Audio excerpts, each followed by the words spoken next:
Hello there guys, Mark here. I hope you are well. In today's video, I'm going to show you how to make a square paracord key fob using the Ashley's Book of Knots number 1390. So 1390. Here you can see a bunch of examples of the key fob that we're going to be making. The distinctive feature of this key fob is this main knot. It is quite similar to the herringbone knot, but it has an over 2 under 1 sequence. It is not the easiest knot to tie, but I think that this tutorial is going to give you everything you need to tie it. It is, in my opinion, about medium in difficulty. This key fob is made using a single strand of paracord. We start off by tying our main knot, which is an 11-part 6-byte Turk's head with an under 1 over 2 sequence. Then we're going to form our loop at the top and finally finish everything up with some sort of a stopper knot. In my case, the knife lanyard knot. We're going to first take a look at the supplies and then begin tying. The first supply that we're going to need for our project is going to be an object onto which we're going to tie our main knot. For this purpose, I'm going to be using a mandrel about an inch in diameter. So this is a broomstick handle an inch in diameter. I'm also going to be using a rubber band which is going to hold one end of the cord that I'm going to be using. The second supply is the most important one. We're going to need a piece of paracord about 4.5 feet long. This is enough cord to tie our key fob on a 1-inch mandrel. Now for your first key fob, I recommend using half a foot more, so 5 feet. That half a foot more will make the key fob a bit easier to manage. Once you get used to it, 4.5 feet is enough. The next supply is a lacing needle.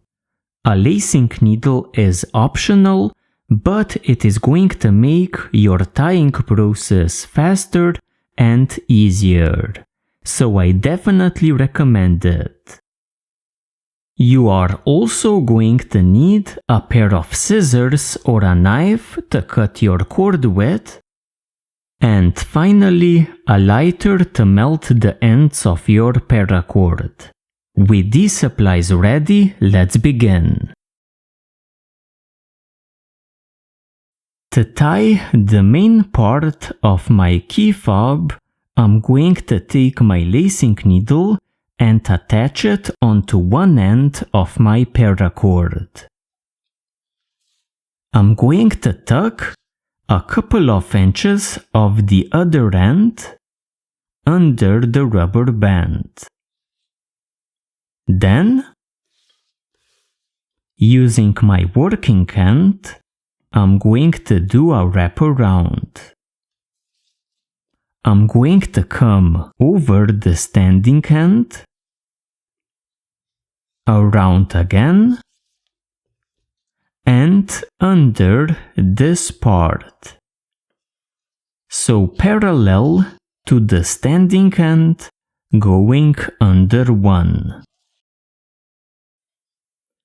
Then from right to left, I'm going to pass over, under,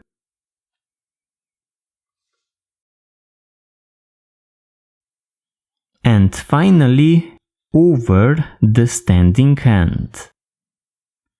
Then, from left to right, we're going to do the exact same sequence. Over, under, over. Like this. Now, from right to left, pass over one, under one, over two, and under the standing hand.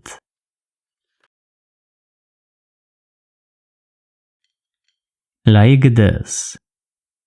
Now, from left to right, under two, over one, under two. Like this. Now, from right to left, under one, over three, so 1, 2, 3, under one, and over two, coming over the standing hand.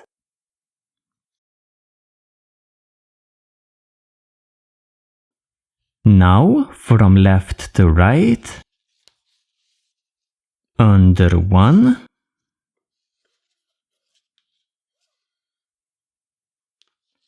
over one, then under three,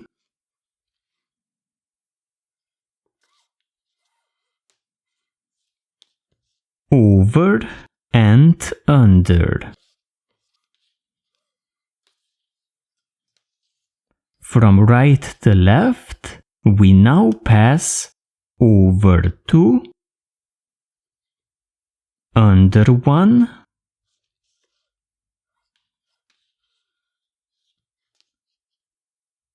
over one, under one,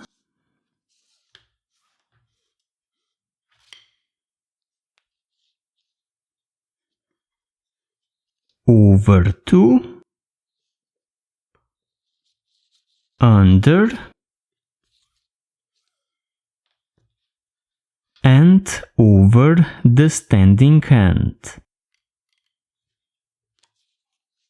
Then, from left to right, we pass over one, under two,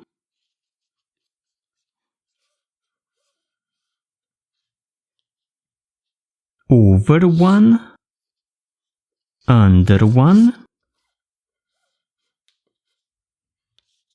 over one, under two, and over one. We are now at our final sequence. We start off on the right side, over one, under one,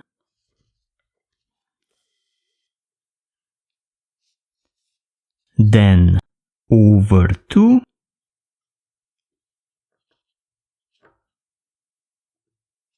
under one,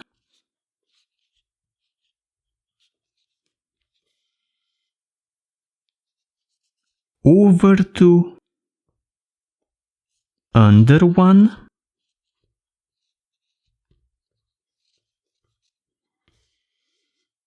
and finally over two on the left. Now simply place your working hand right next to the standing hand, and this completes the knot.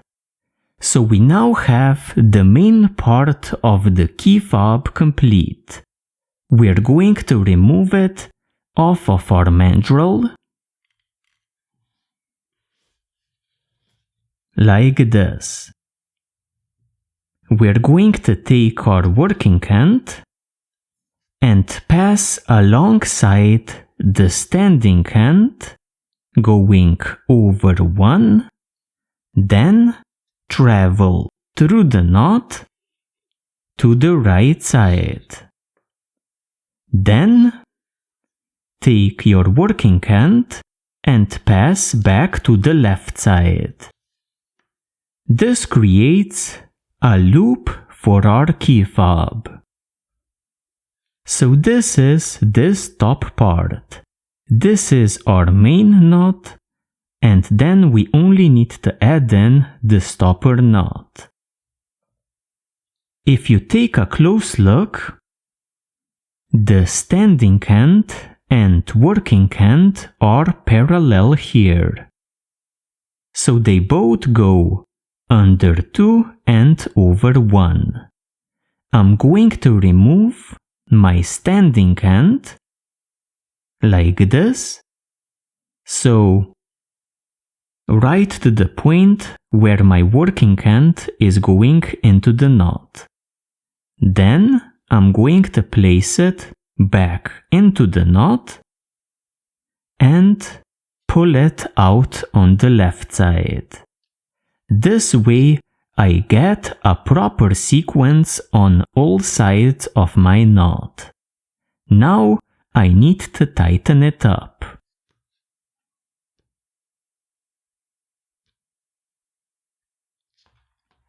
To tighten up, I usually start at the longer of the two ends.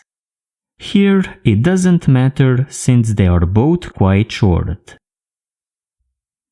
I'm going to start at the standing hand, pull on it a little bit, then work the slack from the standing hand all the way through the knot.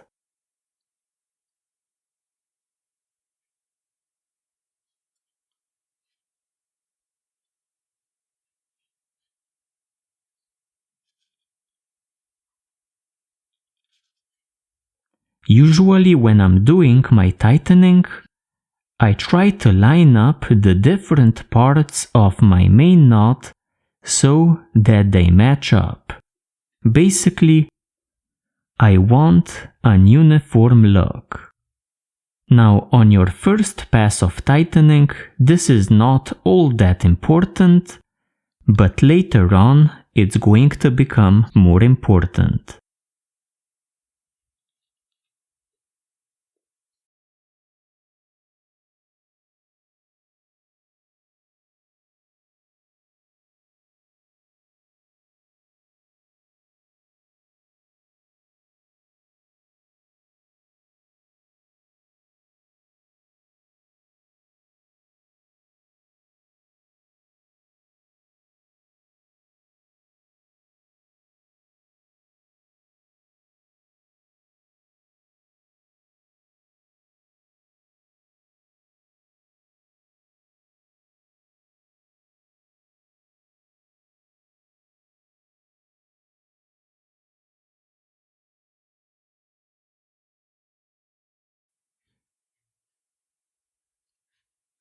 I'm going to pull my slack into the loop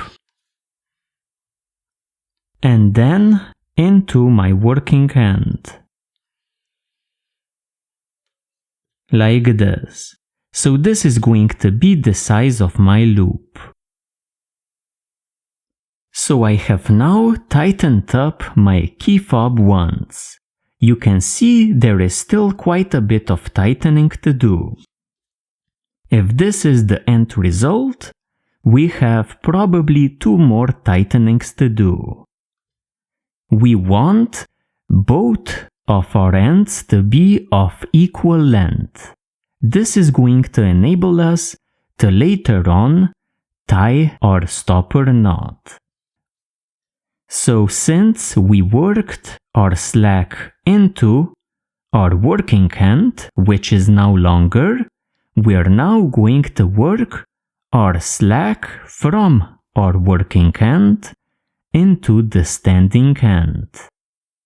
So first off, pull a bit of slack into your loop, like this. Then, pull on the other part of the loop to find the spot where you are pulling in a strand in the key fob. So this one here. You can see that I'm pulling in this one.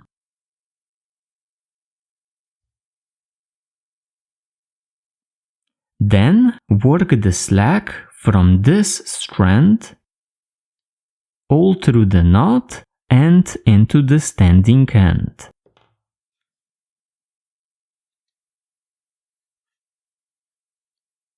Now at this point, you want to start lining up the parts of your knot.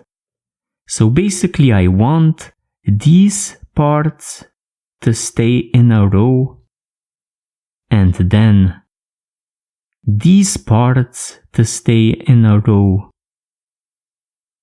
and these parts to stay in a row, and so on. Again a row, and a row, and so on. This is how you properly dress the knot to get a nice looking effect.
And at some point you're going to pull the slack into your standing end.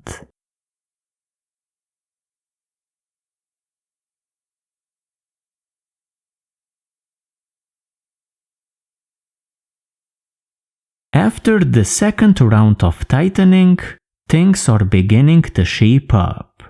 There is still some slack in my key fob, so I'm going to do a third round of tightening.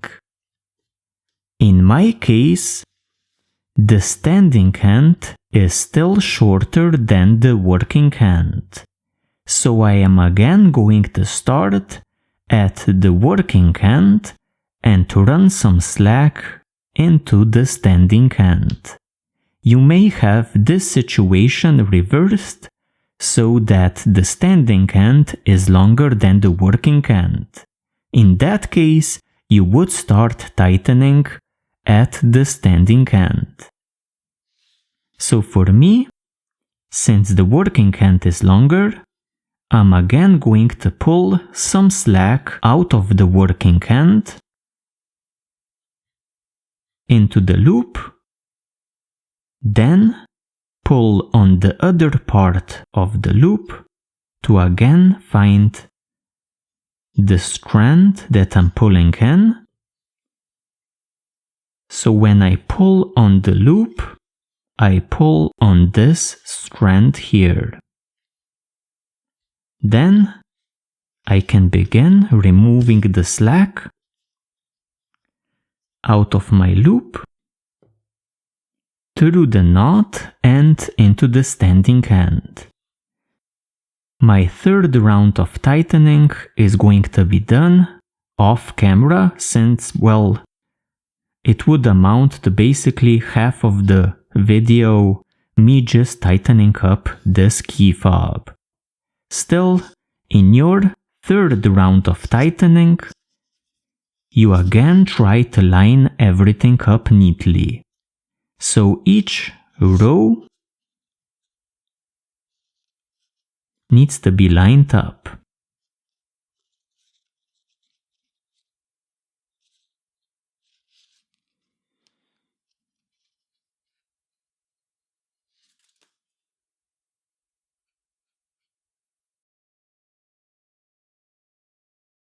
I am quite happy with the look of my key fob. At this point, I'm going to add in a lanyard knot. The lanyard knot has the role of a stopper knot. Basically, it prevents the working end from slipping out through the knot and into the loop. Without the lanyard knot, the working end could slip out entirely and you could lose your key fob. So the lanyard knot is going to be quite important. To do it, take your left end and create a loop. Like this. Take the right end and fold it up towards the top and place it under your loop. Like this. Take the right end again and pass over this strand, which is coming out of the key fob and into your loop. Then, using the same strand, pass under the left end and finally weave over, under, over.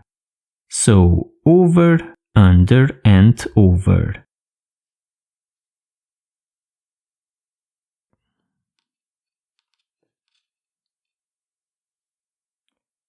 And by doing this, we have tied a carrick band.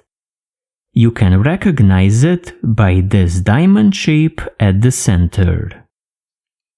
Take the top right strand, pass over this left strand coming out of the key fob, so past it or over, and immediately through the diamond shape at the center of the carrick band. Take the other end, so the bottom left one, pass over this strand, so the top right one, past it or over, and immediately through the center of the carrick band, so through the diamond shape. Pick up the two ends, pick up the key fob, and pull. And this ties your lanyard knot. Now, the lanyard knot needs to be here, not here. To do this, pull in one of the strands into the knot and run the slack out.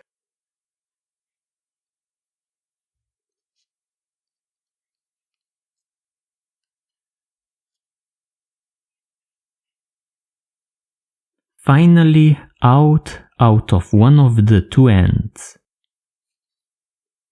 Then, take the other strand coming out of the key fob, again, pull it in into the knot,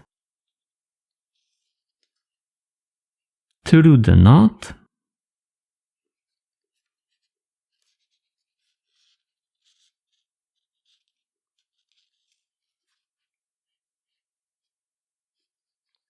and out of one of the ends, like this.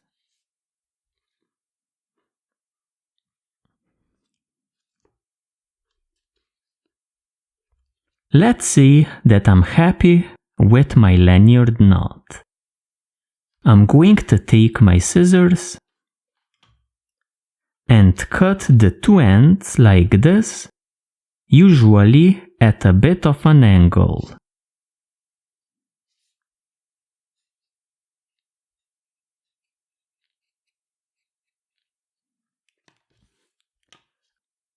I'm going to remove a bit of my inner strands out of each of the ends.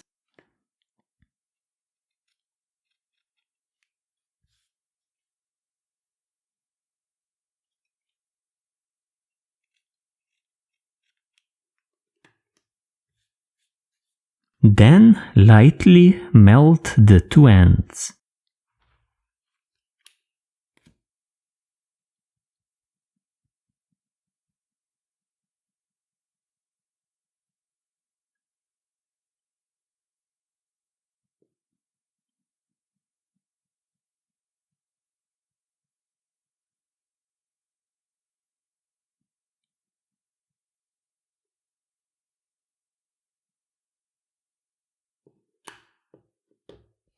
And with this, you're pretty much done.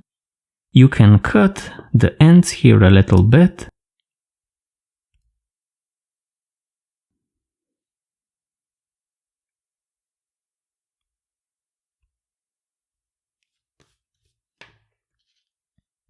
Like this. So guys, as you can see, I have tied quite a few of these key fobs. Not only to practice for this tutorial, but since every time I tie one, I enjoy the next one even more. That is a sign of an excellent project for sure. I hope that I made things clear enough and that you're going to join me in my future tutorials as well. Thank you and see you next time.